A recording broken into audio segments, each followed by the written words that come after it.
Me acompaña don Andrés Cantú, que es diputado por el municipio de Apodaca, que hoy está de fiesta porque su crecimiento económico es impresionante.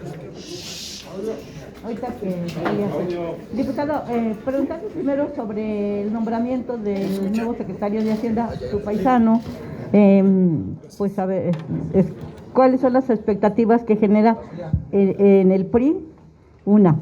La segunda es, pues de esta, voy a utilizar esta palabra porque no se puede de otra, este macabro hallazgo que hicieron las madres buscadoras, las familiares buscadoras, que ningún gobierno se ha preocupado realmente en detectar o buscar a estas personas que están desaparecidas, y vemos crematorios clandestinos, y no solamente hay en Jalisco, también hay en Guerrero y en otras entidades de la federación.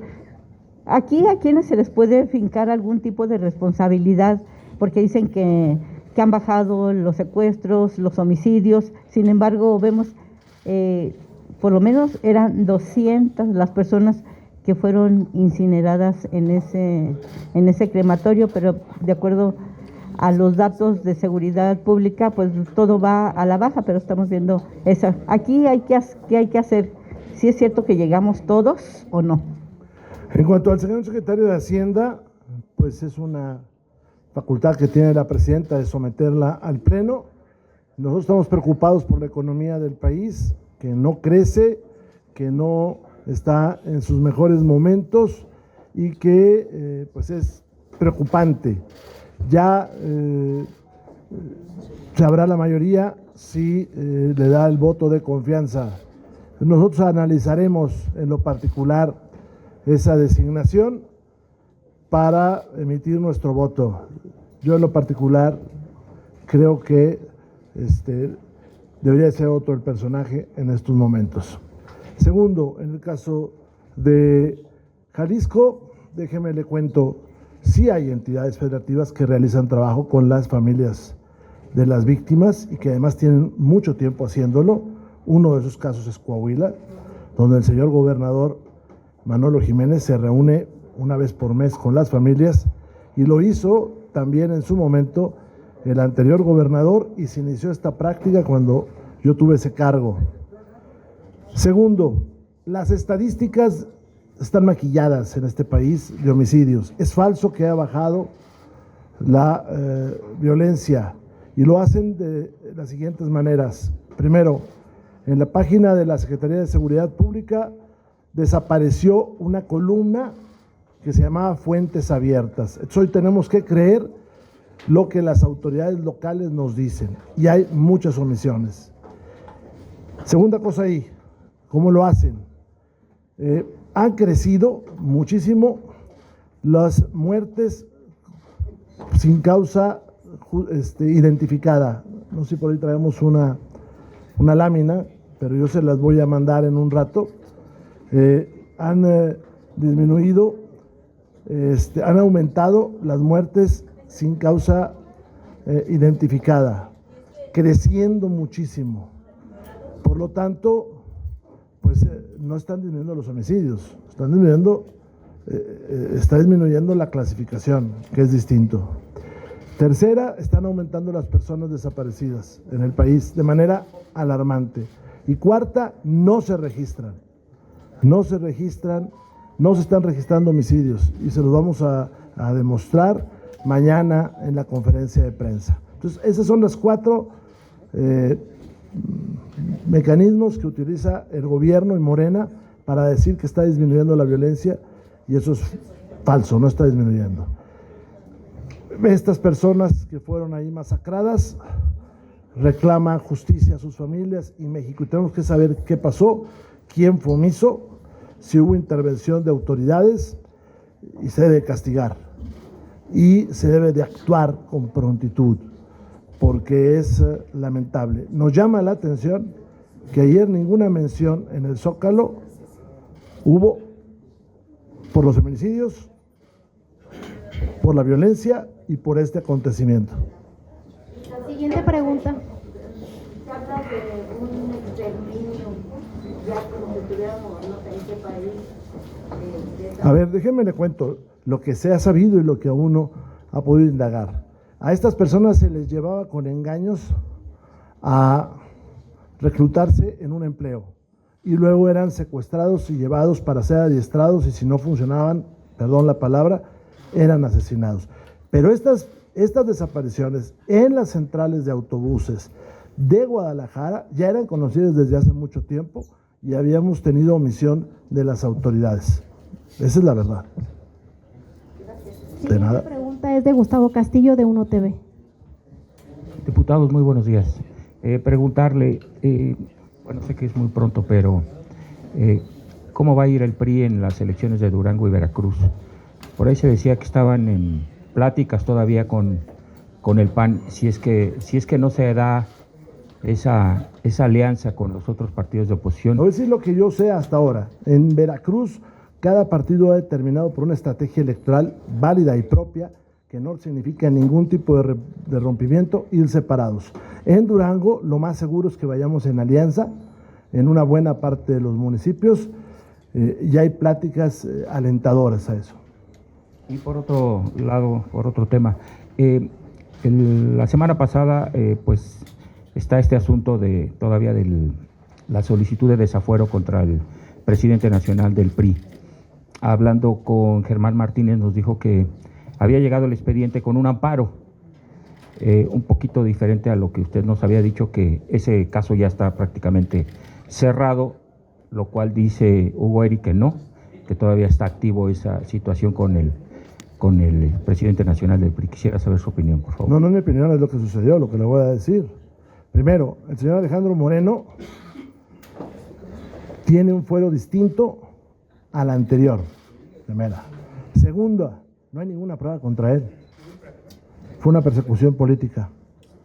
Tercera, ese expediente se desechó en su momento porque no hay pruebas. Y esto lo hizo la comisión instructora que concluyó sus funciones al término de la legislatura anterior. Y no hay prueba, de ahí sí, más o menos coincidimos, Germán y su servidor, porque un amparo declaró que las pruebas eran ilícitas, por lo tanto se desecharon. Entonces la solicitud venía acompañada de pruebas ilícitas y se desecharon. ¿Quién notificó a esto? A la Cámara lo notificó el señor Procurador de Justicia del Estado de Campeche. Dijo, fíjate que las pruebas que nosotros levantamos son ilícitas y esto lo determinó un juez de amparo. La ley, usted lo sabe, dice la solicitud más las pruebas. Si no hay pruebas, pues no hay solicitud. Eso es lo que pasó. Y bueno, de ahí todo el mundo podemos decir muchas cosas, ¿no? Yo le puedo decir la primera, esa sesión, si es de la instructora, búsquela usted en la Gaceta y no está. Sesionaron sin estar en la Gaceta. Por otro lado, el caso de Cuauhtémoc, también nos informaba el diputado del PAN, Germán Martínez, que habían perdido una votación de 3-1 ese día para que se diera ya entrada al tema de Cuauhtémoc Blanco. ¿Cómo ve usted esta situación? No, lo desconozco y desconozco el sentido de la votación, porque esas votaciones son de la instructora, yo no pertenezco a la instructora, yo pertenezco a la jurisdiccional. Entonces yo creo que es una decisión ahí que hay que analizar qué es lo que sucedió.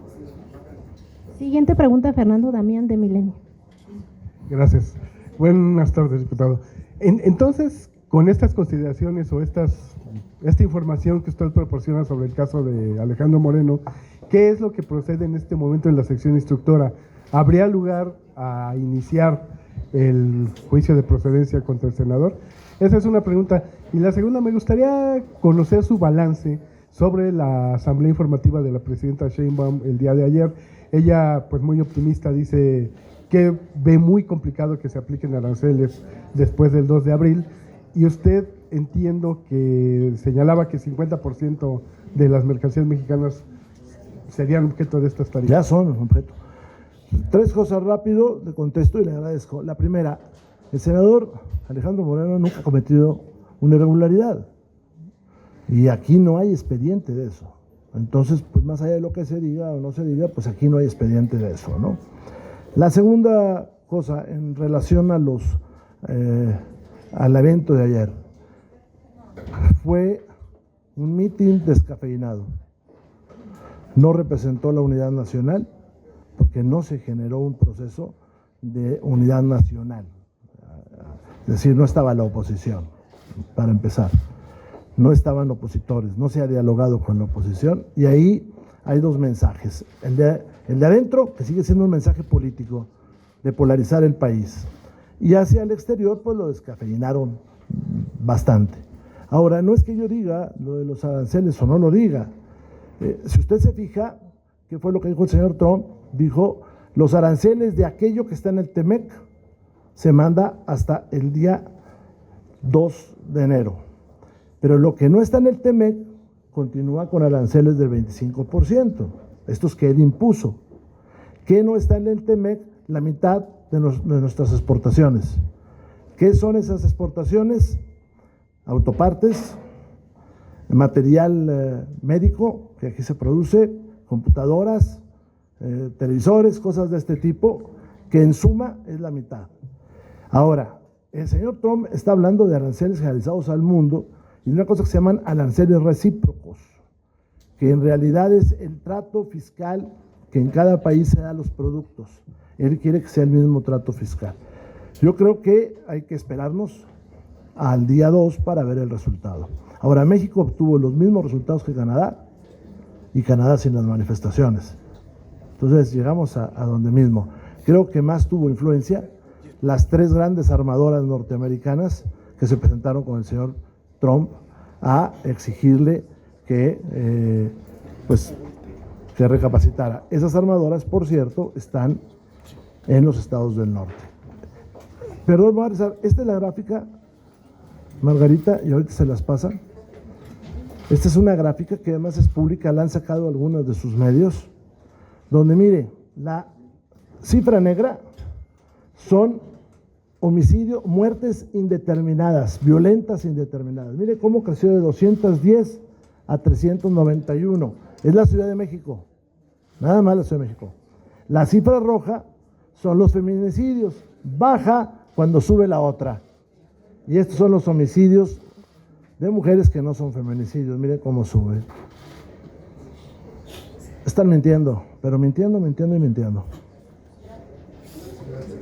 Yo traigo, no, pero yo traigo mi tema.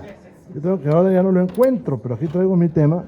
Déjenme les cuento que aquí en esta Cámara se votó, y en el Senado lo votamos nosotros el año pasado, una reforma para llevar a la Constitución el salario mínimo profesional para médicos, enfermeras, doctores, profesores, soldados y policías, que es una de esas intromisiones de Andrés Manuel López Obrador para llamar al voto. La hizo el 5 de febrero. Se votó y resulta que no se ha publicado. Mañana va a ser declaratoria de constitucionalidad de la famosa ley del nepotismo, que no es nepotismo, ¿eh? Entonces, ¿por qué esta no se ha publicado? Pues porque no hay dinero en este país y porque no se quiso modificar o incluir esto en el presupuesto del año pasado para hacer vigente este año. Este es el sistema de información de la Secretaría de Gobernación y dice que hay 31 estados, legislaturas, que ya lo votaron y ustedes lo pueden consultar. Tengo copia certificada de esto de hace unos minutos. Este es el de la Cámara de Senadores, que dice que hay 16 estados. Entonces, hay 16 estados acá y en gobernación hay 31. Esa es la diferencia. Están ocultando información para no publicar esta reforma y no hacer la declaratoria de constitucionalidad de esta reforma. Eso es tocho. ¿Cómo la ven? ¿Existe un cálculo del impacto presupuestal de esta? No, ni lo tienen ellos. La votaron sin el cálculo de ellos. ¿Cómo ve? Están ocultando. No tiene dinero para pagar. ¿Cómo vio el desliz o error o Pues como ese, ¿no? A ver, yo creo que... ¿Había visto usted un caso similar en algún acto público en su carrera política? Mire, yo los conozco a todos ellos y sé que son respetuosos. Lo de menos sería que yo me subiera al tren de decir otras cosas.